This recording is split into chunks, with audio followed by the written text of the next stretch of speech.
Oh, hello. I'm just straightening up my collection here. I'm expecting a very important guest.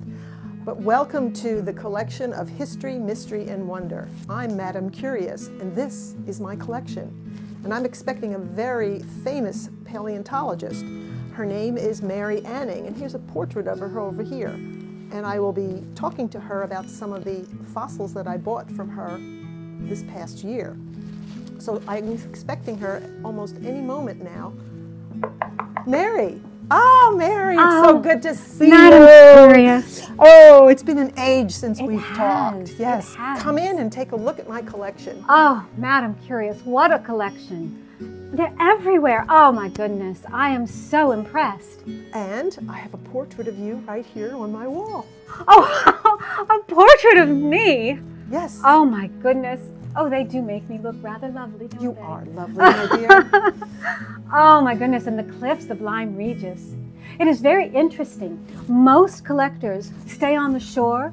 Sometimes they will go out on a low tide, but most do not do what I do. And my father, we would go up on the cliffs. Very dangerous work.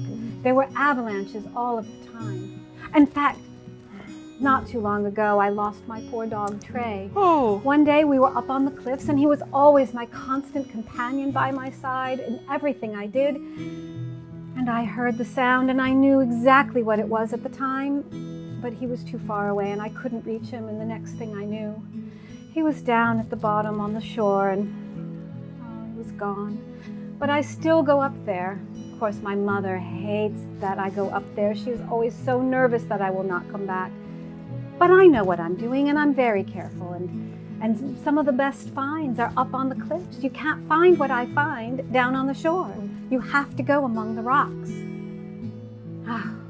So you wanted to talk to me? Yes, I purchased those 3 fossils from you last year, and I'm really curious about some more explanation of some of these fossils that we found. So the first thing over here is the shark's teeth. Ah, shark's teeth, yes. Those are lovely specimens. And I brought you another in here. Let's see. Oh, there it is. Ooh. I brought you another.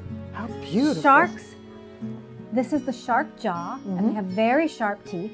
And sharks lose their teeth all the time, and then they regrow. And that is why we find shark's teeth in abundance. In fact, I know I brought you, oh, here we are. I brought you one. We find shark's teeth in abundance and the jaws, but there's nothing else because sharks are cartilage. They have no other bones. So we find the jaw and the teeth. That was your question, was it not? Yes, it was. I was wondering why we didn't have a rib cage or fins, but just cartilage. Cartilage. Interesting. That is very interesting. Well, let's move on to the next fossil that I purchased from you, and after we're through, we can sit down and have some tea, and we can discuss some more of the curious things in your basket. Oh, that Okay? sounds lovely. Let's go see the Ichthyosaur. Oh, lovely. Yes. Oh my goodness, what a lovely display. It's one of my favorite pieces. Oh, it is lovely. An ichthyosaur is an air-breathing reptile. Oh my, did you notice its eyes? Yes, I'm very curious. Its eyes have bones in them. Really? Yes, human eyes do not have bones, but reptile eyes have bones, and they were extra large. And they're extra large, one, because they need to be able to see way down deep in the ocean where they swim, and two, because the pressures down there are so great that it helps the eye stay, its shape. Oh, this is lovely. Lovely, lovely. And look at all the ammonites. Yes, they're like stars. They are. Oh, speaking of ammonites, I know I have one in here for you. There it is. Oh, yes, I brought you an ammonite. Oh, that's beautiful. I knew you would like it. Oh, look at that. It's going to go right into my collection. Excellent, excellent. Oh, yes. Oh, this was very painstaking to excavate. Oh, the tail. See all these tiny bones? Very, very long time to get all of the bones and get them right.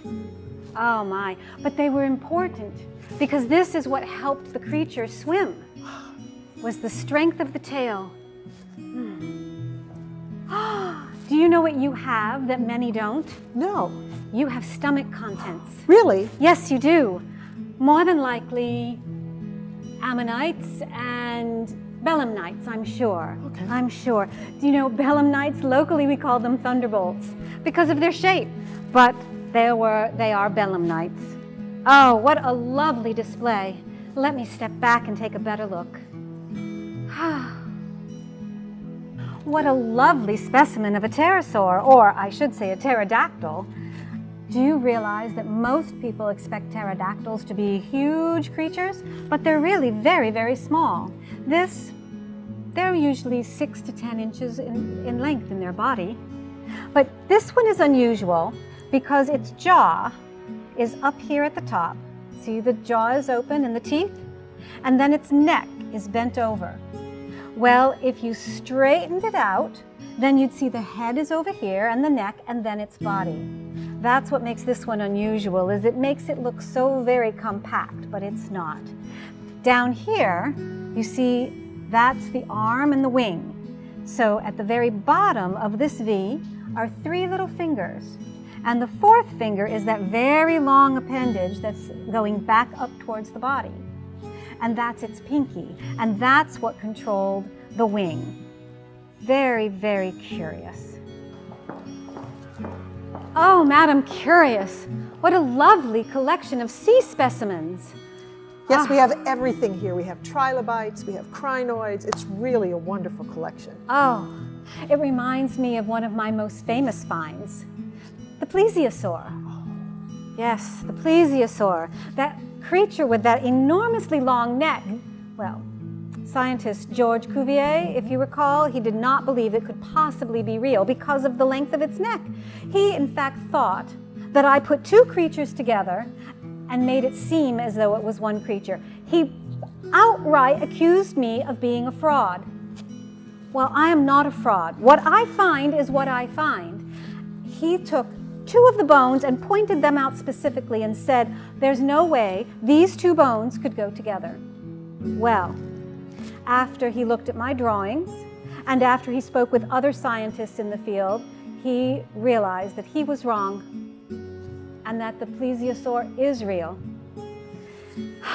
It was wonderful to have him say that I did find a new creature, but I still did not get credit. I didn't get credit for anything that I found. Not really. Mary, that was terrible that that happened to you, calling you a liar. Oh, it was. How did you get started in all of this? Oh, that was easy. My father, he was a carpenter by trade, but in his spare time, he loved to go searching the cliffs of Lyme, Regis and the surrounding areas and hunt for fossils and seashells. In fact, that is one way that we made extra money for our house, is my brother and I would find seashells on the seashore and we had a little cart and people would come down from London and other places and they did not have the time to go search for the seashells that we had, and so they would purchase them from us. Very small things here and there. Eventually, my brother found some bones and we sold those as well. Well, my father passed, of course, you know that. He passed and my mother and I struggled. We did. We struggled quite a bit to put food on the table. There were moments that we thought for sure we would not be able to survive another day.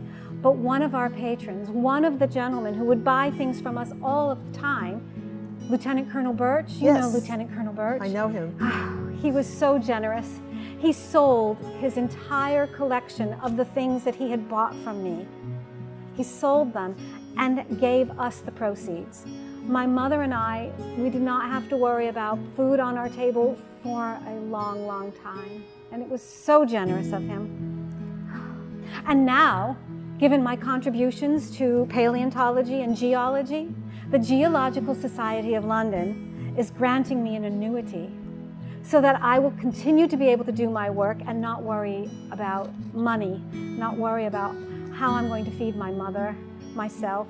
It is just so generous of them, and I don't get credit for the things that I've done, but at least I get that. That's wonderful. That is wonderful that they're finally recognizing your talents.